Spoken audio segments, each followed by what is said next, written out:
tech layoffs and a little sprinkling of Twitter. This has been a lot of fun. It's been depressing for some. Listen, I've been laid off so many times, Daniel, I can't even tell you. Every time I bounce back, baby, to something better. Have you really? Oh, yeah. All right. It's been people getting out of businesses, and AMD was down to 6 months cash. They pretty much got rid of anybody who wasn't in engineering or in sales, and I was in neither. This one's yours, buddy. You can start. Oh my gosh, you got to be kidding me. It's me. I was totally punting this over to you. So, first of all, we've seen layoffs from Meta, Twitter, Amazon, Lyft, Stripe, Salesforce, Microsoft, Robinhood, Coinbase, Cisco, a lot of different companies. And instead of focusing in on the numbers and the companies, I want to talk holistically about economies and how this works. So, Dan, I know you like to play virtual economist, and I think you're really good at it. I'm a student of history. And essentially, we have different cycles that have happened over the last 100 years, and they are boom and bust cycles. Rarely is there a stasis of GDP and inflation and interest rates. We have an incredibly high interest rates compared to where they were when there was literally the Fed was loaning at 0%. That's free money. Banks might put 2 or 3 points on it, but essentially it was free money. And what happens is you are able to go and get a lot of debt.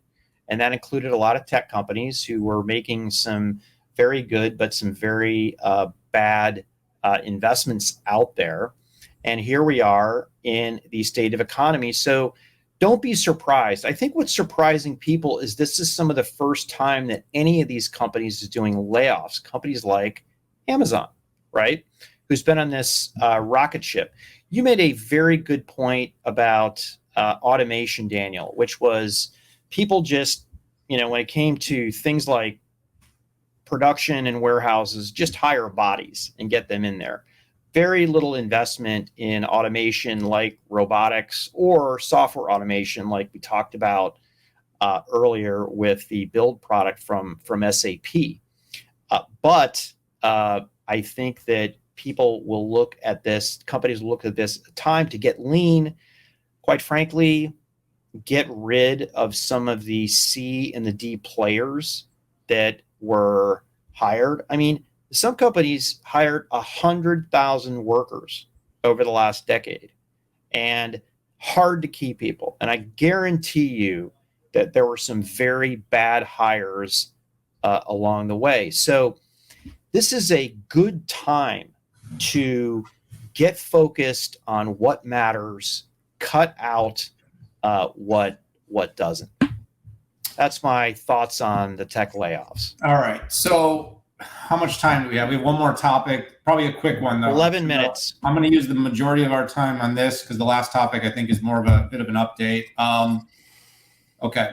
The layoffs themselves are almost entirely a byproduct of what I said in that last segment. And that's that companies through relentlessly through bodies of things. And by the way, paid extraordinary prices to hire people during the labor tightening cycle that we just went through. But because growth was felt to be or seemingly endless, ZIRP with zero interest rates made liquidity very easy for companies. They could kind of go all in. And of course, all-time record high stock prices gave the market a lot of confidence to continue forward and companies continue forward. We've seen that completely get slashed now. A miss on earnings, you may as well set your business on fire right now. The labor market is still tight and pricing hasn't necessarily come down, but you still have to grow and you have to grow earnings too. And there's no patience in the marketplace right now. CEOs are under fire. Mark Zuckerberg basically said, we're going to stay flat. And then the market was like, no, you're not. And they sold the stock. They were going to sell them down to $50 a share. I mean, he would have gone down 90% from the highs had he not basically made those layoffs. Investors, the market wants to see companies doing what it's going to take to put themselves in a position to survive this period of time. Period. So that's where we're at with layoffs. Can I use a segment? I'm just going to pivot. I want to talk about Twitter, though, really quick. Yeah, baby. Roll it up, dude. Let's hear it. Talk about Twitter. Okay, this isn't a bitch fest. This is just going to be an observation. It may or may not be popular, but I'm extraordinarily tired of people that have never built a company of 1, 10, 100, 1,000 people thinking that Elon Musk should somehow put on a Superman cape and be able to reverse over a decade of really poor management, poor product management, poor monetization, poor customer service and treatment, poor innovation, and just turn it around. And everybody's just absolutely bombing the guy. Now, look, did he make some mistakes? Should he weighed in on the Pelosi thing? Probably not. But you know what? He's an iconoclast. He has built a right through creating from scratch trillion-dollar companies, from putting everything on the line in his career to be able to have an opinion, and sometimes his opinions are going to be wrong. I also want to know when we got to a zero inaccurate, zero wrong, zero world where people can't ever say anything wrong. I just want to know when that happened. Somewhere along the lines, we lost the ability to have real discourse in public, or even throw out a possibility of something being wrong. And things like COVID and things like policy and politics, we have learned now that people had said things correctly, been filtered out, blocked, and deplatformed for things that later turned out to be true. So there's a lot of problems right now with this. He basically bought a company that is not only in transition, but a company that was an absolute disaster. And I love Twitter. So this is not like me putting on Twitter hate. And he was asked, like I said, within 48 hours to make it hum. The privatization of this company is going to be the best chance of it to have a chance to reboot, recreate its culture. People that don't want to double down right now while this company is underwater, his whole memo thing, look, you could say hardcore, you could say hard work, but the culture of that company was like no work. Nobody worked. There was too many people and nothing worked. Whether it's the software bloat in microservices and just all the poor architecture and design that he's trying to unravel right now, or it was the complete lack of a strategy to monetize the platform successfully for over a decade now, all needs to be reflected upon. Now, look, I'm not an apologist for Musk.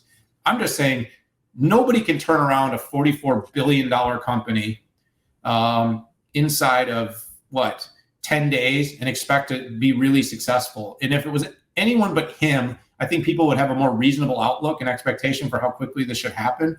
But I would say give it 3, maximum 6 months and come back with an opinion then. If you have an opinion at that point and it's still as bad of a disaster as it was the day he got it, then you know what? Shame on him. But I think for all of those kind of armchair quarterbacks out there that have never built anything, it might be a moment to reflect a little bit upon why you're so angry about this, and maybe give the guy a CEO that has built a $1 trillion market cap company from scratch before and say, let's give him a little bit of time to see if maybe he can pull this together and make Twitter better than it was, because it couldn't have been much worse. Yeah, I think people don't like Musk primarily because of his political affinities, and he kind of moves. He's kind of like a centrist. Sometimes he's conservative and sometimes he's liberal. So I don't think people like that. I think all the liberals want him to be liberal all the time, and I think many of the conservatives want him to be a Republican all the time. I think that's what it is. With regards to the memo, I tweeted it out today. I've received 2 of those memos from senior management.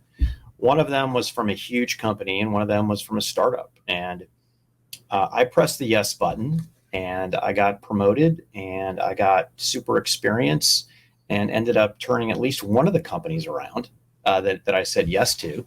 So I kind of like the sign up or get out. And every company I've worked for, I guess, except my own, I've seen that memo. Anyways, I like it. And the great thing is this is a free country and you don't have to like it if you don't want to.